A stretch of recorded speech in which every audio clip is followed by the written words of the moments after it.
TNKR Media.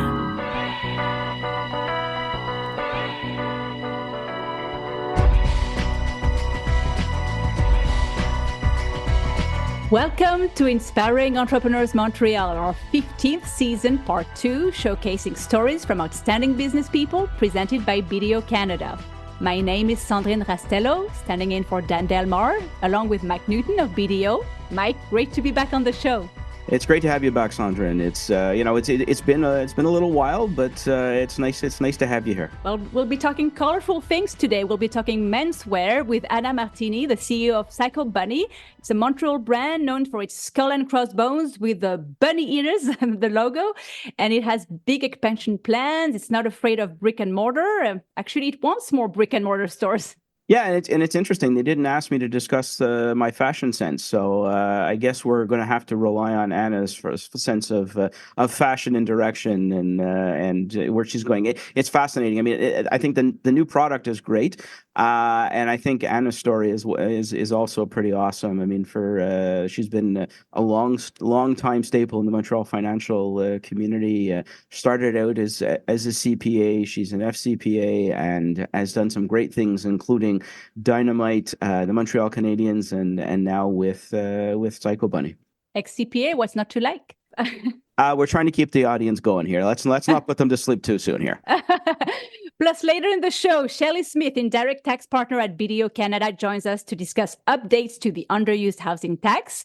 But first, let's take a look at some current event issues. And you've chosen a couple of stories that really reflect the aspiration of younger generations today. There's a Fortune story about millennials being prepared to take a pay cut for better work-life balance. And there's also a New York Post stories about Gen Zs wanted more honest bosses. What are your takeaway as a manager? Lots of frustration. It's very interesting. It is obviously the continued trends that we're seeing in the workforce.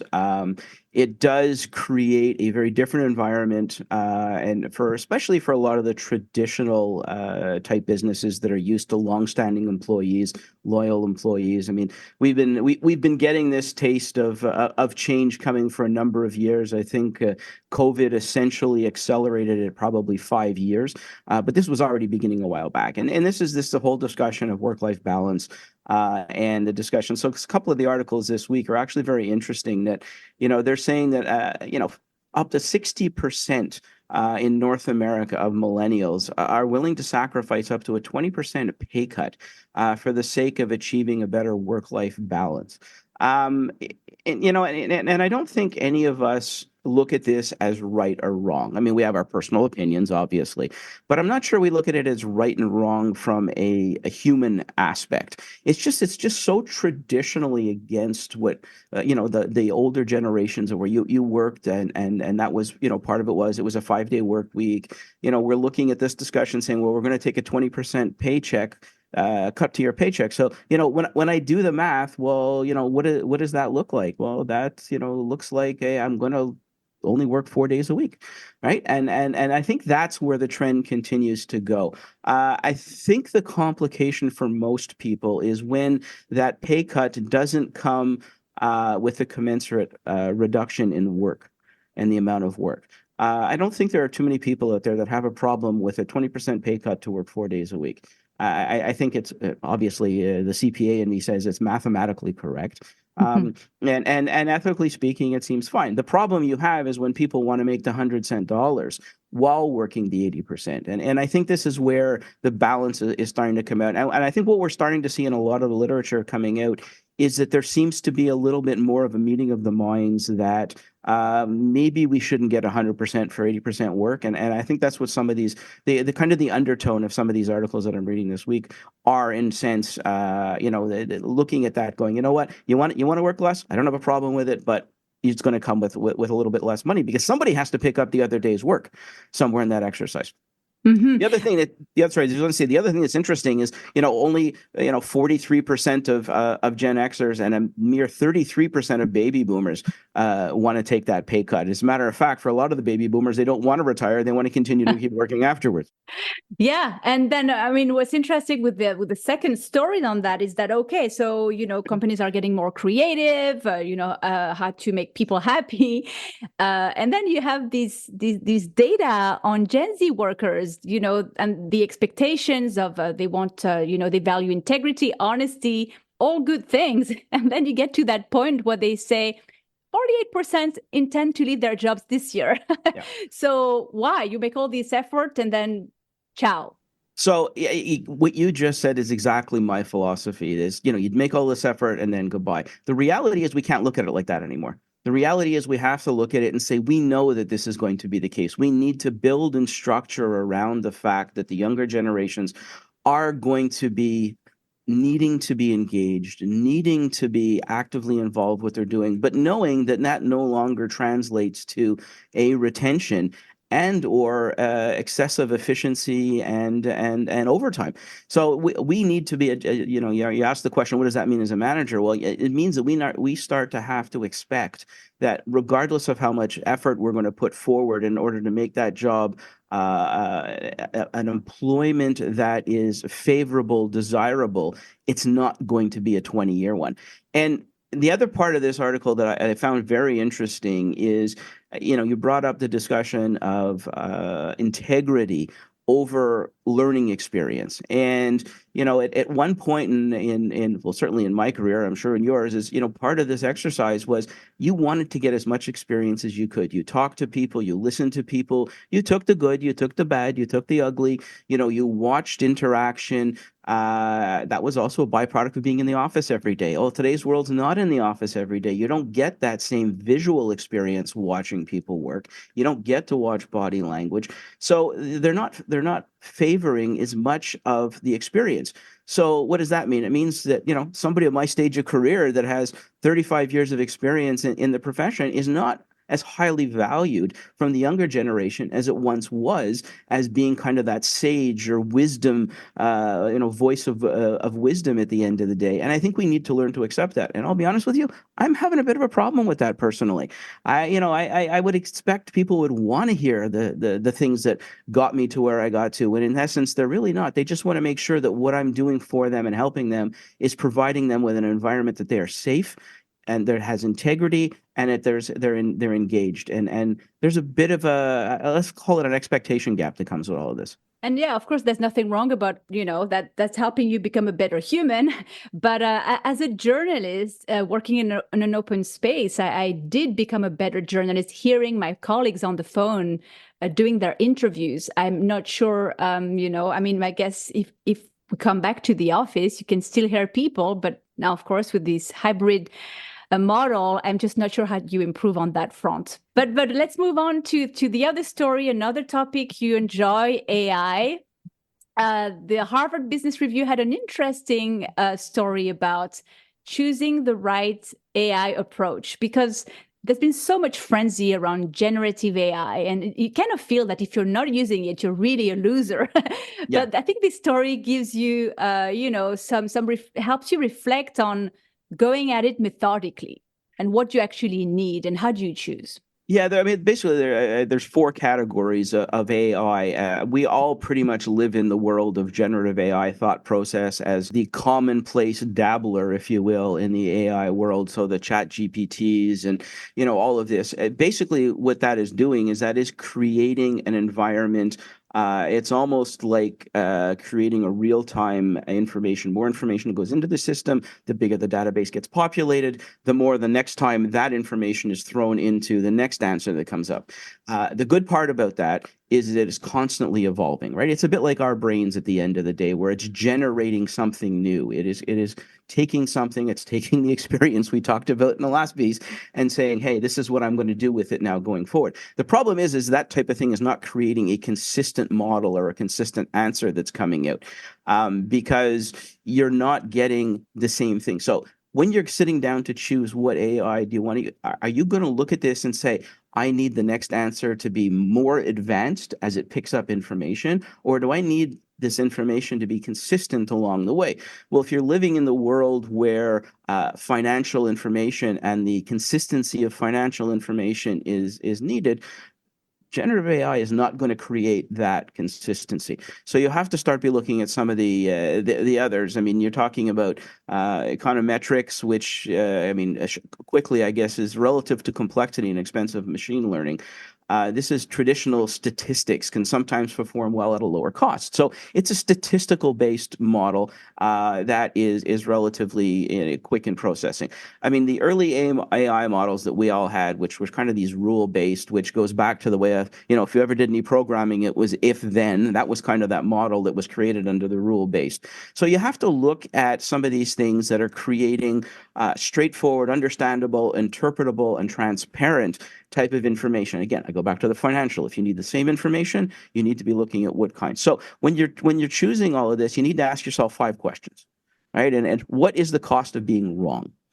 Right? If the cost of being wrong is nothing because it's about learning and it's evolving and going forward, then generative AI is kind of your preferred model to look at. Do you need to explain the decision your model makes? Well, then you need to have a statistical based environment that allows you to say, hey, this is where it came from. This is how we generated. But if you need this ongoing financial component to things, it needs to be consistent. You need to find a model that generates the same answer every time. So, you need to be looking at all of this and saying, what is it that I want to get out of the information? And, we all know garbage in, garbage out, right? Which we all learned in our first computer class. And this is no different. And what I found interesting in the story is that they do mention big companies, KLM, Boeing, and how they use different, a little bit of everything. Some problems just don't need something that fancy. Exactly. Well, thank you, Mike. Our guest today is Anna Martini, CEO of Psychobunny, which recently made headlines for its partnership with Tennis Canada. But first thing first, Anna, what is Psychobunny? Well, good morning.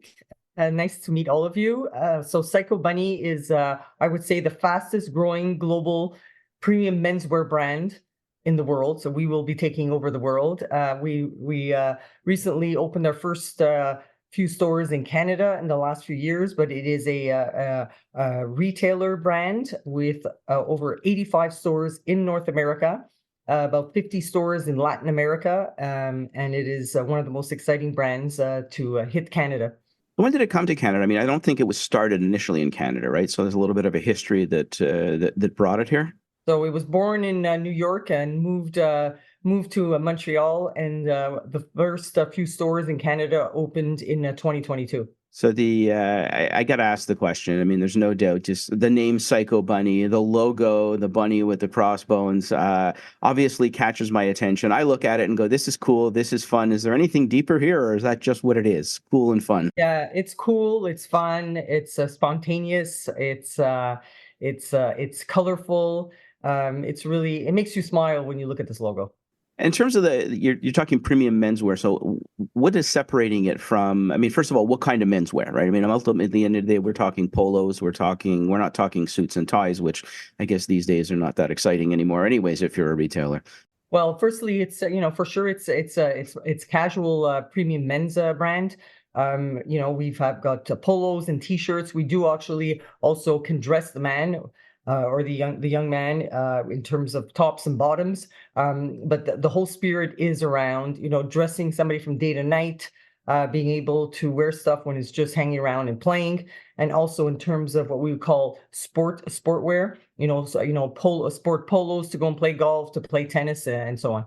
Yeah, I don't remember if it was this summer or the summer before, but you had promoted through one of the golf tournaments I was playing at Royal Montreal, and that was kind of my first exposure to all of this. And you get your goodie bag when you show up, and here's this Psychobunny sitting on it. I didn't even know what it was at that point. I mean, not that I'm the height of fashion on a good day, but I looked at this and I thought, wow, this is pretty cool. Is this going to be a fad, or is this going to take off? But it is everywhere now. It is everywhere, and we're going to continue to go everywhere. What are you doing for marketing? How are you driving this forward? I mean, is this just ongoing? I know you've got the blog on the website. I know, like, you're talking about the number of stores you're promoting in terms of golf tournaments, and how are you getting this out there, and how are you creating the buzz? So we're creating the buzz in a few different ways. We most recently have probably heard about our partnership with Tennis Canada. So that's a pretty interesting, call it a community that we're going to be investing in, and that's great for us from an exposure and marketing perspective. Most recently, we signed an ambassador partnership with Bill Buxton. So if you're an F1 lover, Will Buxton is on Drive to Survive. So that's a very again important partnership for us. We continue to have relationships with ambassadors pretty much all over. You could say like all over the world, but in Latin America and the US. And at the end of the day, we also have a lot of stores. So the stores are a huge call it an awareness vehicle for us. With over 85 stores in North America is a great kind of marketing presence for the brand. Your partnership with Tennis Canada also covers female players, right? So which is not usually your traditional market. Is this the beginning of something? So we have, tapped in very lightly in female apparel. We just do a very small, call it a very small drop collection around holiday time to really give product for the entire family. In terms of Tennis Canada's partnership, for sure, like we're addressing the men and we're addressing the women and the kids. But we'll see. Maybe we will expand the women's collection in the future. You doing any other sponsorships around the world besides Tennis Canada? Right now, this is our first big sponsorship in terms of tennis. So I think it's going to be an interesting playground for us to play in and to perfect. And who knows, we'll take it all over the world.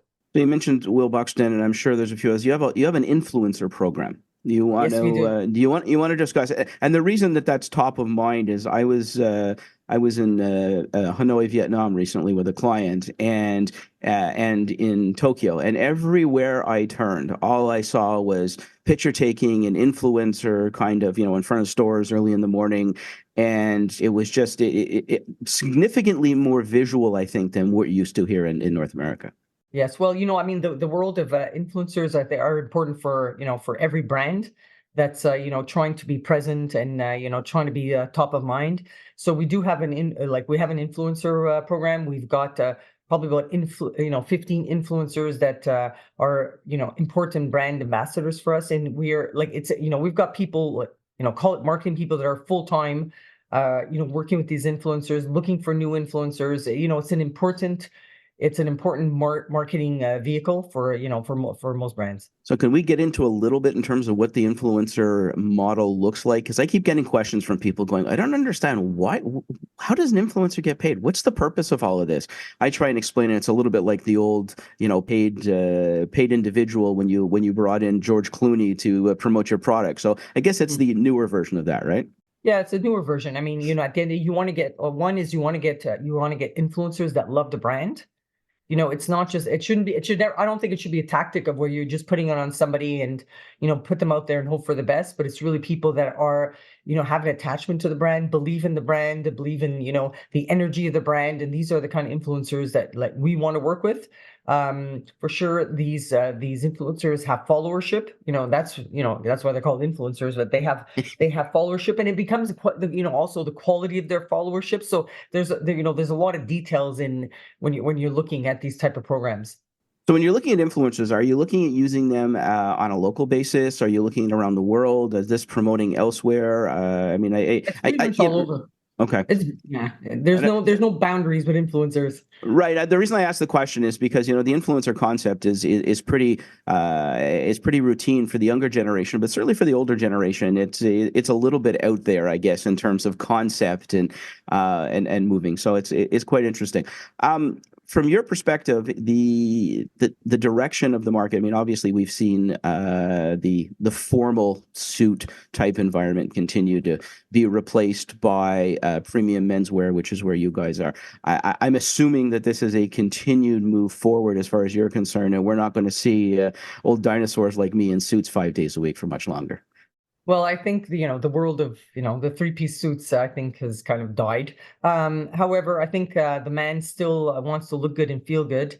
So one of the things that we are really focusing on is if you look at three aspects dressing a man would be sort of his day to night. So he'll go to work and then he'll go have dinner or a cocktail after work.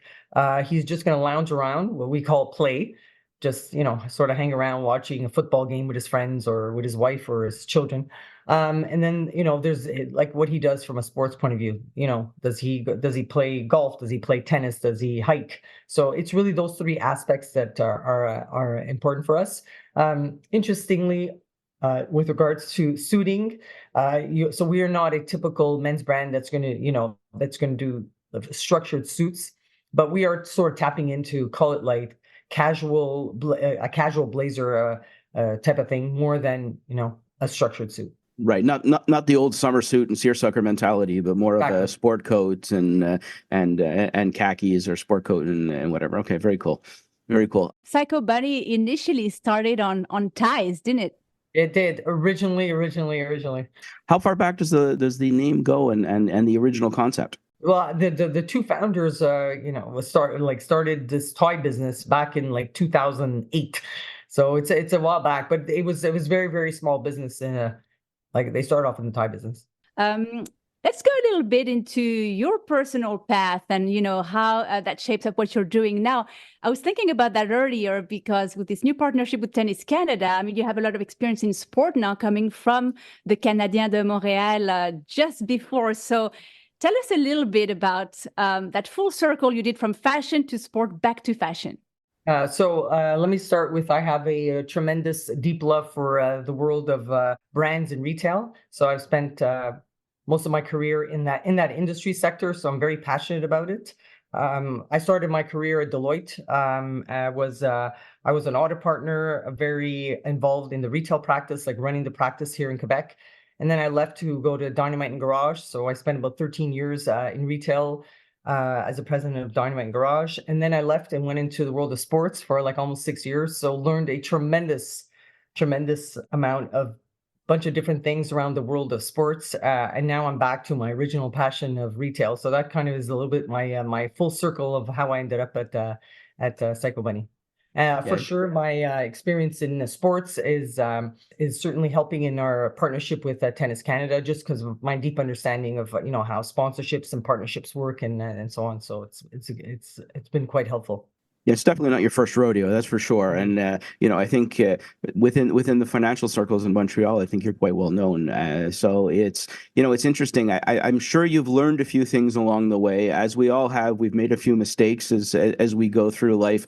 What are some of the things that you've picked up? And I guess if you want to go from Deloitte onward, things that you picked up that you were like, oh, I didn't see this properly, or I didn't see this coming. And what is it from a management side? I mean, obviously you're very highly involved here. What is it from a management side that you continue to learn? Well, I think firstly, I was fortunate enough to have spent most of my career in successful businesses, like businesses that have grown. So, along the way, there's definitely many lessons learned. In the situation of a Psychobunny, I would call it relatively younger puppy, and that's on a fast growth trajectory, which really means that you have to have quite a lot of discipline. So when things are growing fast, you still need a lot of discipline to make sure I say we're always going to make mistakes, but how do we de-risk sort of some of these mistakes? And that's when sometimes experience comes in.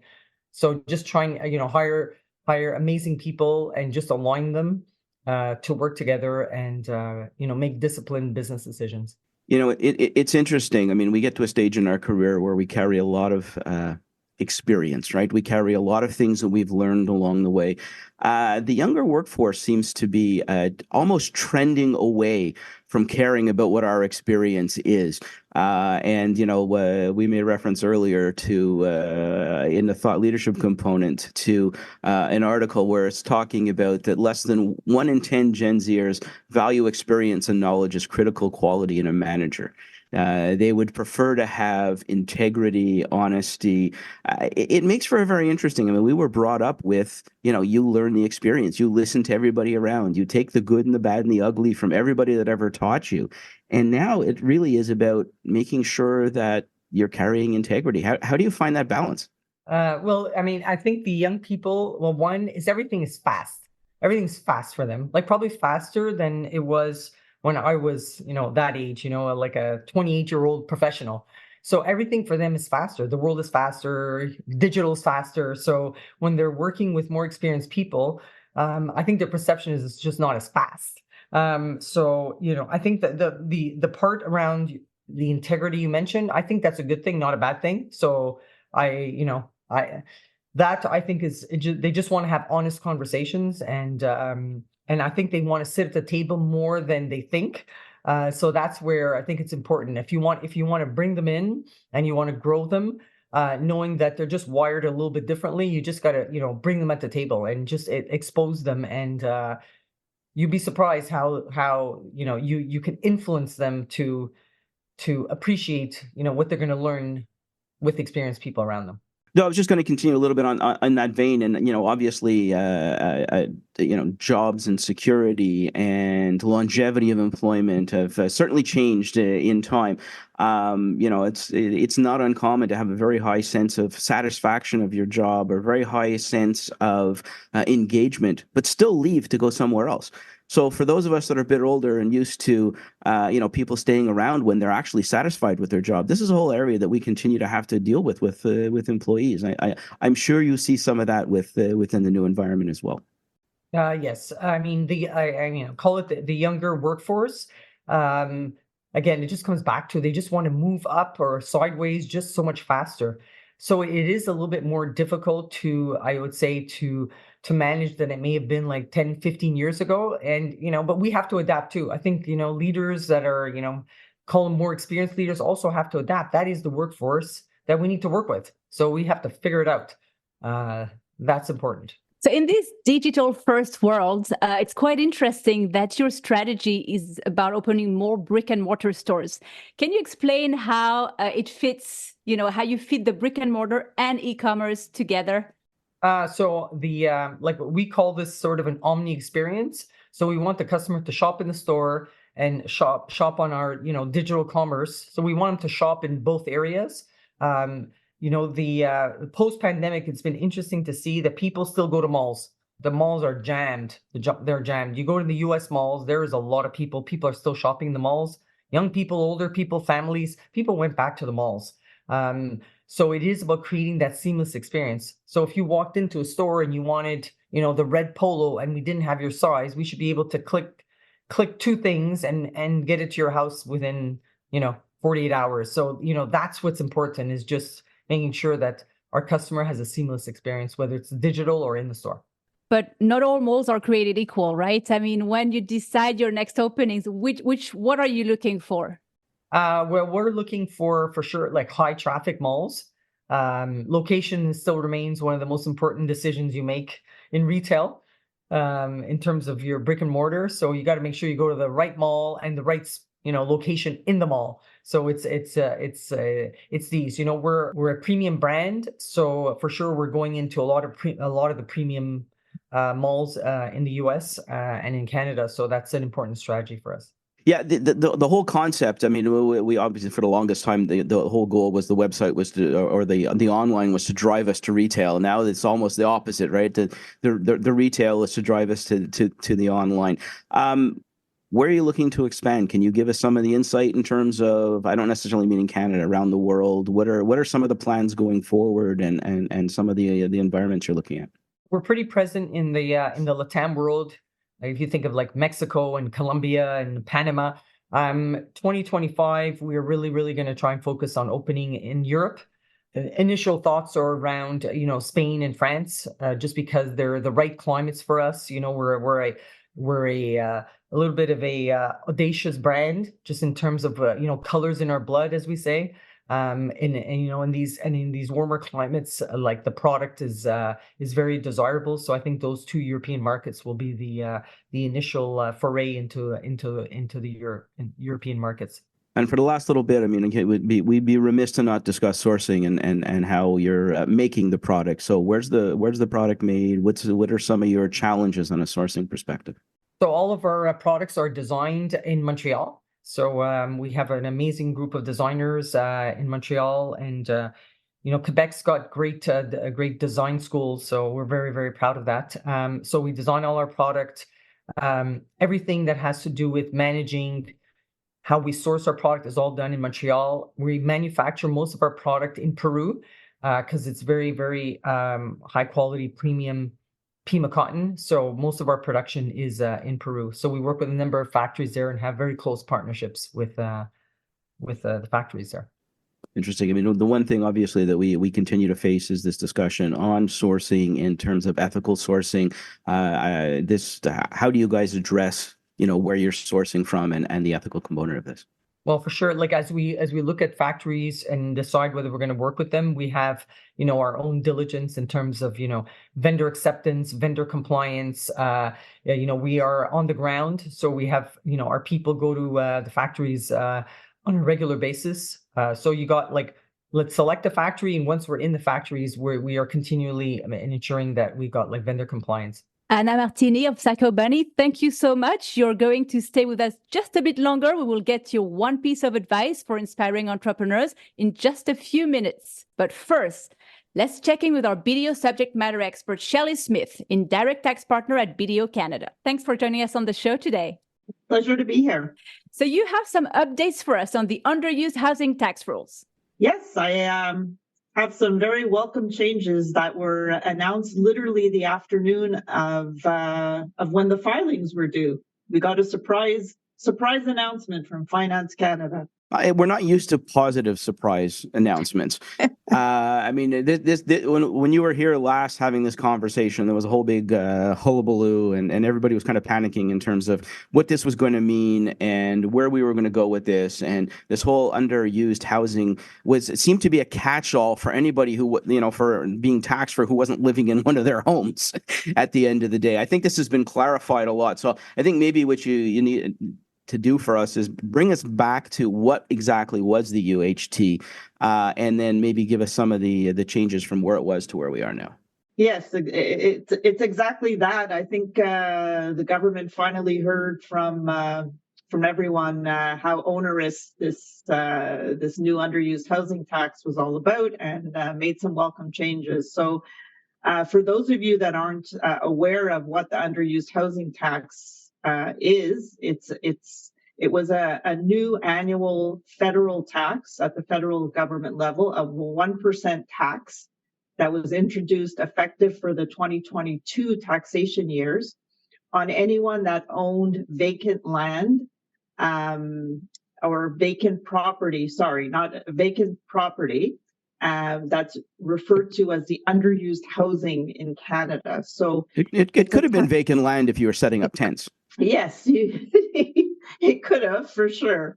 And it was such a wide encompassing definition that it impacted a lot of people, and it even made practitioners, our tax practitioners, have to really dig deep into the legislation to figure out the rules. But basically, it was supposed to apply on vacant or not fully rented residential property. So your single homes, your duplexes, your triplexes, your residential condos, anything that had a private kitchen, a private bath, and a private living area.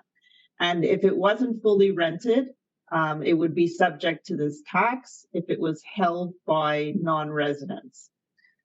That was the intention. It didn't apply to high-rise apartment buildings, hotels, motels, or anything that had more than 4 dwelling units. So what are the changes now, and will it help people that are impacted by these rules? Because I look back on it, and not only were individuals, but I think tax practitioners were a tad squeamish, as there's nothing that a tax practitioner hates more is not exactly knowing how this is going to be applied. And I think as we got down to the last minute, a lot of people were very concerned as to who gets caught in the web of all of this. So that's exactly it, Mike, and that was something that we brought up at our last session when we were on the radio just before the deadline. There's specific definitions as to whether or not you're an excluded owner or an affected owner, and you could have had the requirement to file, and many people did file, if you were what we call an affected owner. And it included, believe it or not, Canadian corporations, partners of Canadian partnerships, and trustees of Canadian trusts that are substantially or entirely Canadian owned. So you had to file even though you weren't subject to the tax. So you had an exemption. But that's all been softened, if you will, I guess, at this point, right? Yes. So the good news, and it's hard to say the word good news when we're talking about tax in any case, but thank you. That's usually my line, but I'm happy they came from the actual tax practitioner this time.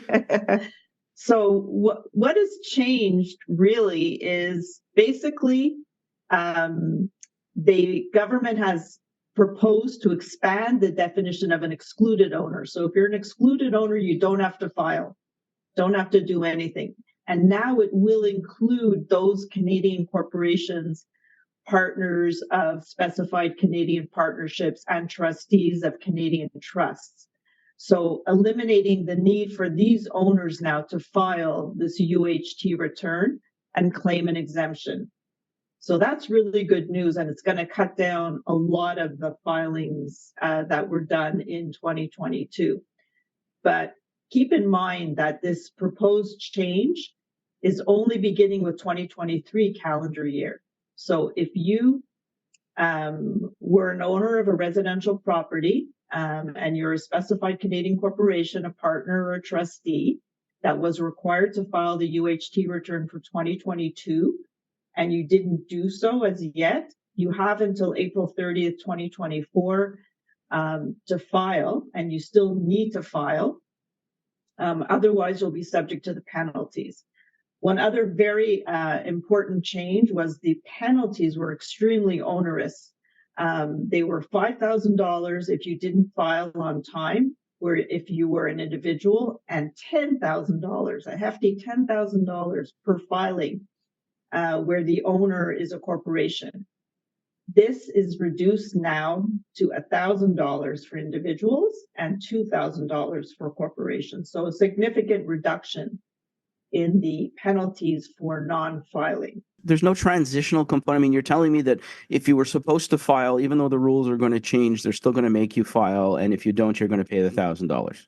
For 2022, if you didn't file by that April 31st deadline, you have now until by that October 31st deadline, you now have until April 30th, 2024 to file.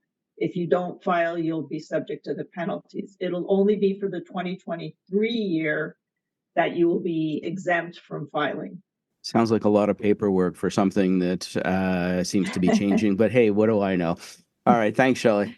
Thank you. Thank you for joining us. Don't forget you can read more thought leadership and expert advice from the BDO team at bdo.ca.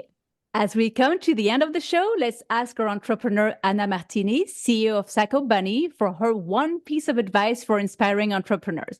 My one piece of advice for inspiring entrepreneurs is choose something that you're going to be passionate about and then work really, really hard to make it successful. Thank you very much, Anna Martini from Psychobunny, for joining us this week on Inspiring Entrepreneurs. Thank you so much. You too. Mike, final thoughts? Passion? You know, it sounds like a repetitive story, right? I mean, but every entrepreneur we ask, and as I've said from the beginning of all of this, passion, execution, and the sense of mindfulness. And like I said, I always like to be proven right. So once again, thank you, Anna, for making me look good in some of my commentary. But yeah, it's great. And Anna, I think it's our guest today certainly represents Montreal very well and has been an extremely great example of the talent that continues to come out of this city. And it's not only in the tech business, it's not only in the development and design side, it's also in the financial side. So it was great having Anna on today. Next week on Inspiring Entrepreneurs by BDO Canada, Stephen Kickerman-Fontaine of Bokeh. They make high-end cabinet fronts for IKEA products, enabling customers to build a custom kitchen while saving money. A reminder that you can subscribe to Inspiring Entrepreneurs Montreal as a podcast on iHeartRadio, Spotify, Apple, or your favorite platform. And you can also log on to the website inspiringentrepreneursmtl.com for hundreds of local entrepreneur profiles. Always a pleasure to work with you, Mike. Great to have you with us this week, Sandrine. Thanks so much.